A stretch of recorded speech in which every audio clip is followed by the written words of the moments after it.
I know I was pregnant before I tested positive? I didn't.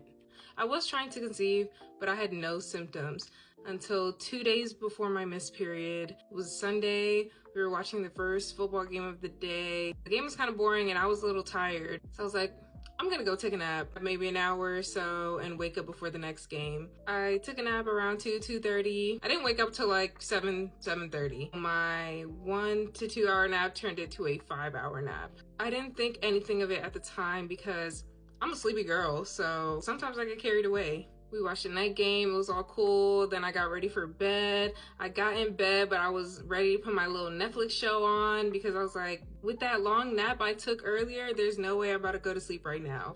I was asleep before midnight, like probably like around 11. I woke up at like 6 to use the bathroom. I was just sitting there like, I slept a lot these last 24 hours. Since I was trying to conceive, I had bought this bulk bag of like little cheapy tests. I was like, it wouldn't hurt to just take one. They tell you not to take it before your missed period, and technically I was supposed to get my period the next day. I knew I was gonna get it the next day because I sync my life to my cycle. I know when I'm getting my period every single month.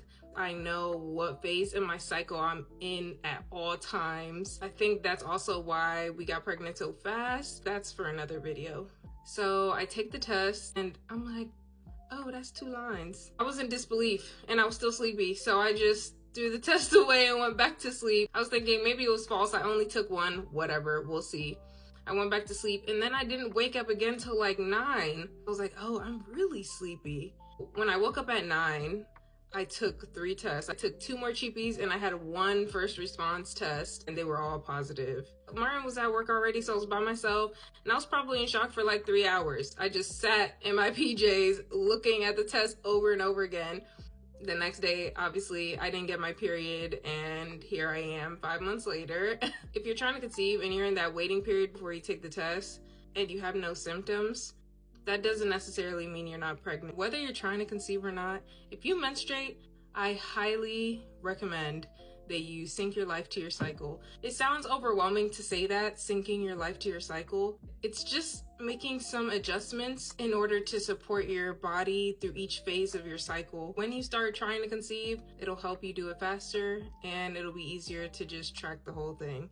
And you get easier periods, so I highly recommend that, but I can talk about it more in another video.